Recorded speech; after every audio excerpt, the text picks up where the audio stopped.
السلام علیکم ورحمۃ اللہ وبرکاتہ. الحمد للہ وحدہ والصلاة والسلام على من لا نبی بعدہ اما بعد. اعوذ باللہ من الشیطان الرجیم. بسم اللہ الرحمن الرحیم. ان عدة الشہور عند اللہ 12 شہرا فی کتاب اللہ یوم خلق السماوات والارض منها 4 حرم ذلك الدین القیم فلا تظلموا فیہن انفسکم. وقال اللہ سبحانہ وتعالی لا تقنطوا من رحمت اللہ. معزز سامعین کرام و مشاہدین اعظام، آج کے اس نشست میں میں لے کر حاضر ہوں ماہ محرم، فرعون کے ظلم سے نجات کا مہینہ. یہ مہینہ جو محرم الحرام کا مہینہ ہے، یہ فرعون کے ظلم سے نجات کا مہینہ ہے. اللہ رب العالمین کے ہاں مہینوں کی گنتی 12 ہے. اس دن سے جس دن اللہ تعالی نے آسمان و زمین کو پیدا کیا، جن میں 4 مہینے حرمت والے ہیں، یہی مضبوط دین ہے. لہذا ان مہینوں میں اپنے آپ پر ظلم نہ کرو.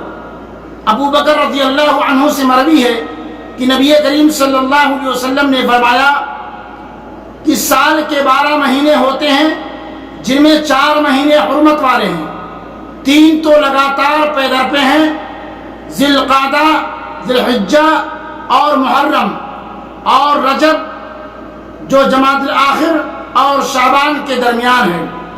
حرمت کا مہینہ ہونے کی وجہ سے اس مہینے کا نام محرم رکھا گیا. ان مہینے میں ظلم و قتال نہایت ہی بڑا سنگین جرم ہے.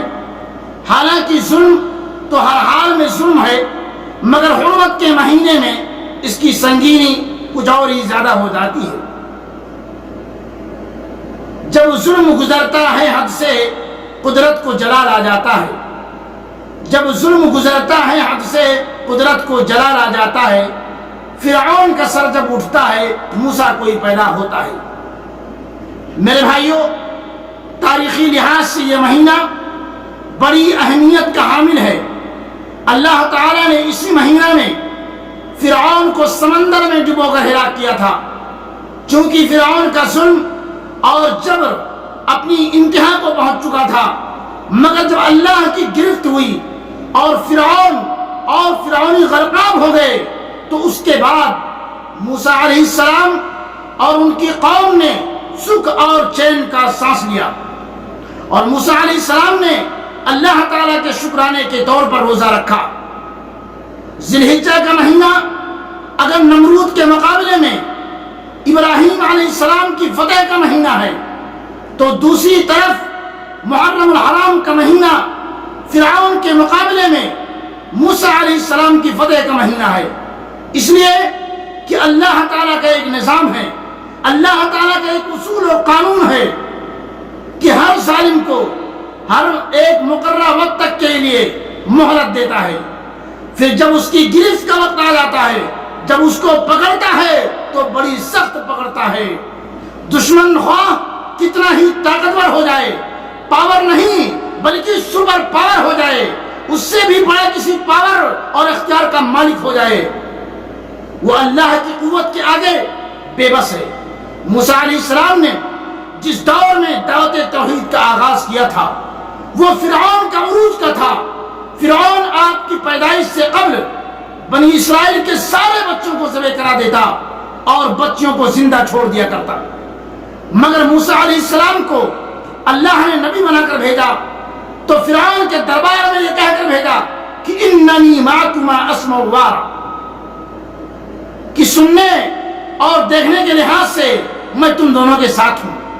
موسیٰ علیہ السلام نے فرعون کے دربار میں جا کر اعلانیہ طور پر توحید کی دعوت دی اور اسے ایک اللہ کی طرف بلایا، توحید کی دعوت دی اور ایک اللہ کی طرف، اور ساتھ ہی اپنی قوم سے کہا، اے میری قوم کے لوگوں، استعینوا باللہ واصبروا، تم اللہ سے مدد طلب کرو اور صبر کرو. یہ زمین اللہ کی ہے، وہ اپنے بندوں میں جسے چاہے خلیفہ، جسے چاہے اس کا وارث بنا دے، اور انجام خیر متقیوں کے ہی لیے ہے. اور موسیٰ علیہ السلام کہنے لگے کہ آپ کے آنے سے پہلے ہمیں ستایا جاتا تھا، اور آپ کے آنے کے بعد بھی ستایا جاتا ہے۔ موسیٰ علیہ السلام نے جواب دیا، ان قریب تمہارا رب تمہارے دشمن کو ہلاک کر دے گا اور اس سرزمین میں تمہیں خلیفہ بنا دے گا، پھر دیکھیے گا کہ تم کیسے عمل کرتے ہو۔ اس کے بعد اللہ تعالیٰ نے فرعونیوں کو کئی سال تک قحط اور پیداوار کی کمی میں مبتلا کیا تاکہ وہ کچھ سبق حاصل کر سکیں، مگر وہ عبرت حاصل کرنے کے بجائے، نصیحت حاصل کرنے کے بجائے غرور اور سرکشی سے میں حد سے بڑھ گئے۔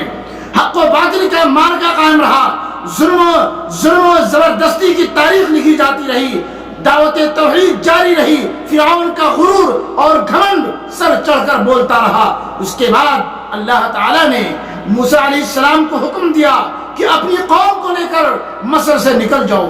چنانچہ فرعون کو جب اس کی اطلاع ملی تو اس نے تعاقب کیا، پیچھا کیا، اور جب دریا کے قریب پہنچ گئے بنو اسرائیل گھبرا کر کہنے لگے، موسیٰ ہم تو دھر لیے گئے، اب ہم تو پکڑ لیے گئے۔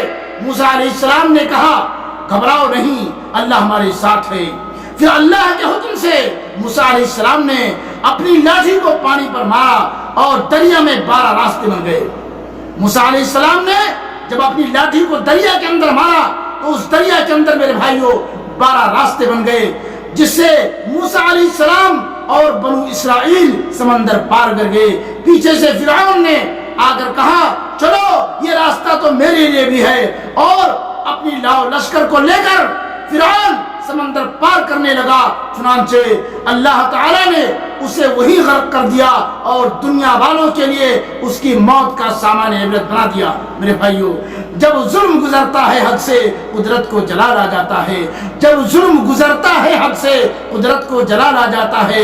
فرعون کا سر جب اٹھتا ہے موسیٰ کوئی پیدا ہوتا ہے۔